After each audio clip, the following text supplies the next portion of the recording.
for listening to Uncle Sam's Soccer Podcast, keeping you up to date with the latest in American soccer. And don't forget to subscribe.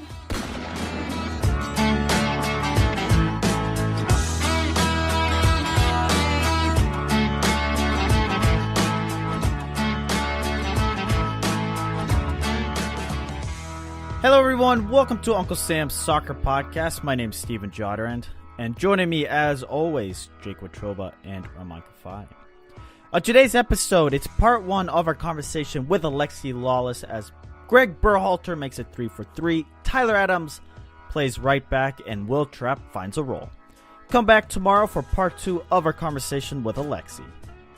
Listeners, if you haven't done so, follow us on the Twitter machine at UncSamSoccerPod. We always enjoy and appreciate your feedback and comments, so continue to send those in. You can find the show on any major podcast platform, so make sure you hit that subscribe button and leave us a 5-star review. Now, let's get to today's episode.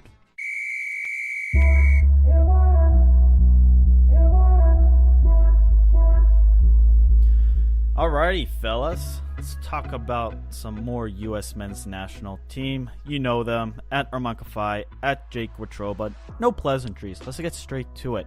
U.S. men's national team took on Ecuador in Orlando in front of 17,000 individuals or something like that. End up getting the 1-0 victory. Berhalter makes it 3 for 3. Jesse Zardes gets the winner in the 81st minute. Armand, it was an interesting game to follow, was it not? I thought it was a fun game to follow. I don't know. I mean, we saw some little tactical wrinkles that Berhalter threw in. With Adams playing at right back, how that would be deployed. The center mids pushing up and down the pitch. The center backs and their distribution. So, I mean, overall, I thought it was, it was the first U.S. men's national team I sat back and I kind of enjoyed watching in a very long time. Jake, same thoughts for you? Did you enjoy watching the game? Yes and no. There, like Armand said, we clearly had a plan, which is good considering where we were this time last year. But there were some concerns that one big concern I do want to raise. And we talked about this a lot as we got closer to the Ecuador match, which was Tyler Adams moving to right back. I actually was okay with the move. I thought, let's see how it plays out. And there was one thing about the move, the tactical move of placing Adams at right back, and Taylor Twellman pointed this out several times throughout the broadcast, was with Adams pushed up into the midfield. When the U.S. loses possession and they get turned over, the U.S. is caught in an awkward position with Adams pushed up so far into the midfield. And my biggest question is, how is this system going to work against bigger teams than Ecuador? How is this going to work against Mexico, or if we happen to play a team like Germany or teams I don't think like Germany is the team that we want to now say against. Let's say France, because I think Germany has fallen off a cliff. Yeah, but I would think even if they've fallen off a cliff, we will all say Germany is still much better than the U.S. right now. Fair enough. Maybe it's just my European, I'm just throwing it out European there. snobness coming through here, talking about European football. If the U.S. played against Switzerland, would they get exposed? No, I mean, I thought during the game you saw just Ecuador being able to use those holes in the midfield, especially to break. And Armand, you'll be able to explain better than Jake and I can, but is Berhalter's system a dominant possession game? They did end up holding possession for 63% of the game. Yes, and it kind of has to be, right? I mean, especially with what Jake is saying, with Adams pushing up and going centrally, like, you need to dominate possession so you don't get caught out in those certain situations.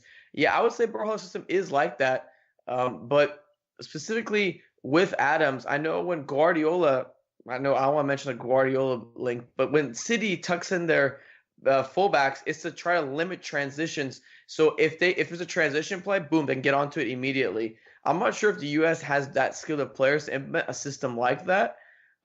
So they could get caught out, and especially, I mean, also this past weekend we saw Tata Martino make his debut with Mexico and El Tri, and we all know how Tata Martino's system is like.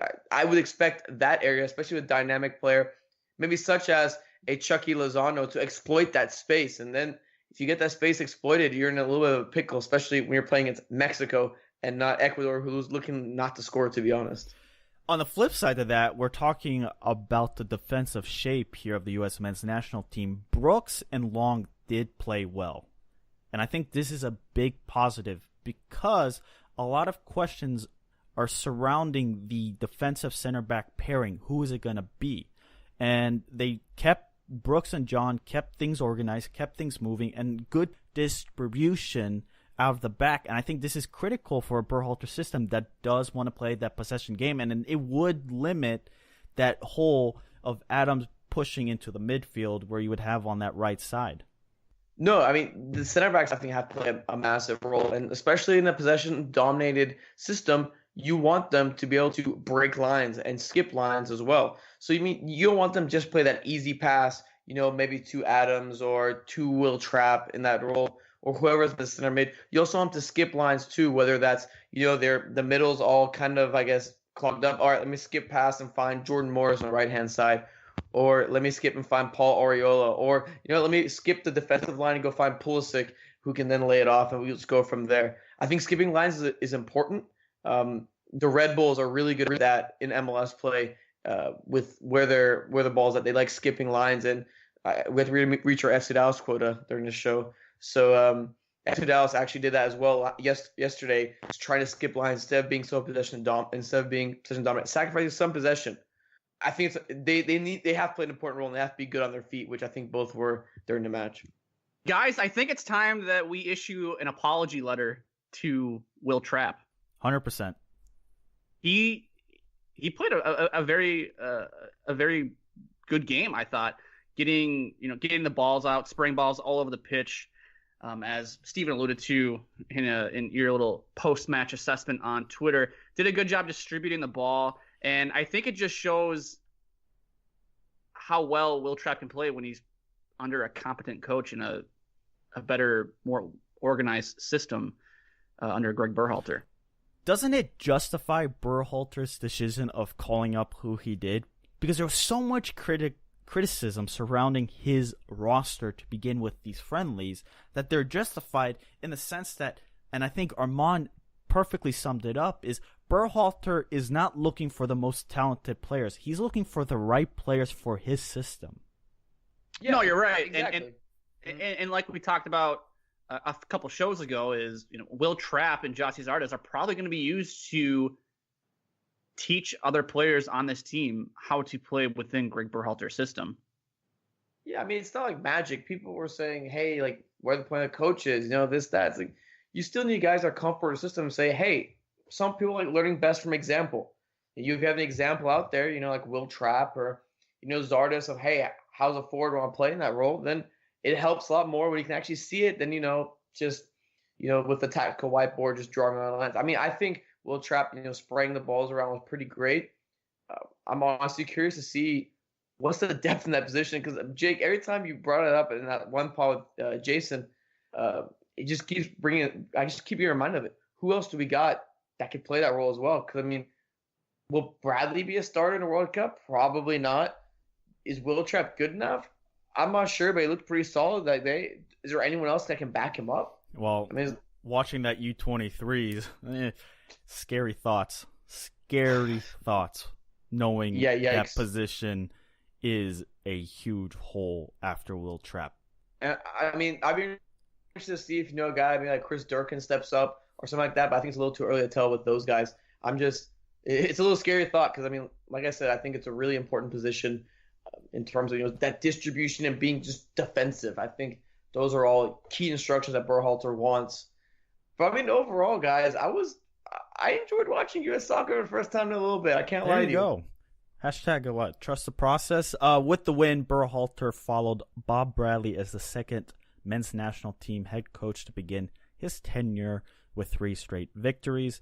A win Tuesday night against Chile would see Berhalter set the record for most victories at the start of a coaching tenure.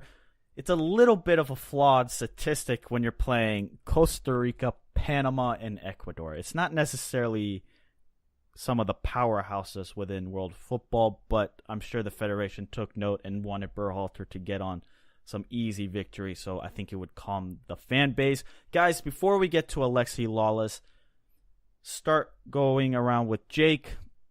Biggest concern coming out of the Ecuador game? Well, my biggest concern, I guess, would be what I alluded to earlier, was just the decision to move Tyler Adams to right back and what that means when the U.S. turns the ball over in possession.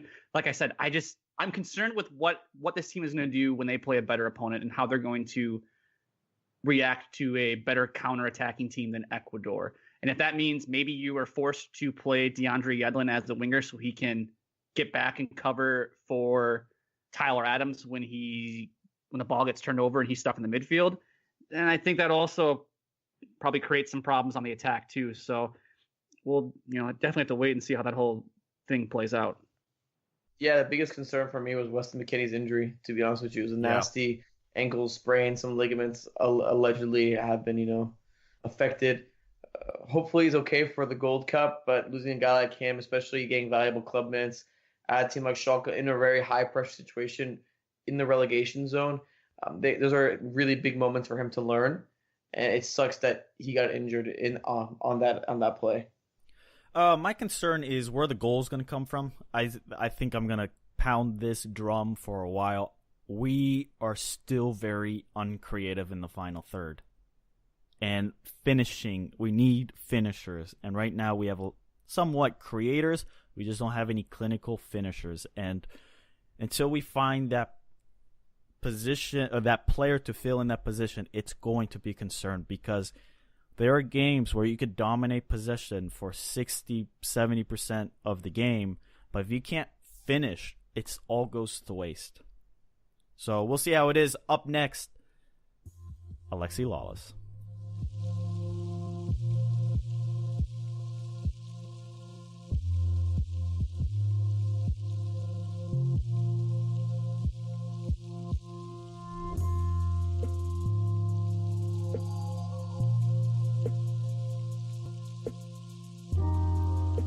Joining us right now is the one and only Alexi Lalas. Alexi, how are we doing today?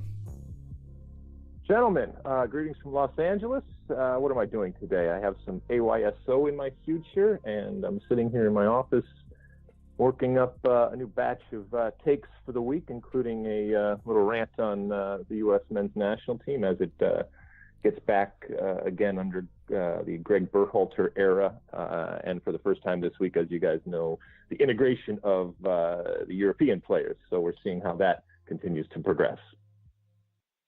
Alexi, I wanted to ask you, you were in the studio, I think, last week or a week and a half ago, recording some vocals for your upcoming album. How did that go? It's good. It's good. I feel I have a responsibility to provide content when it comes to my music to all three people that buy it, including my mother.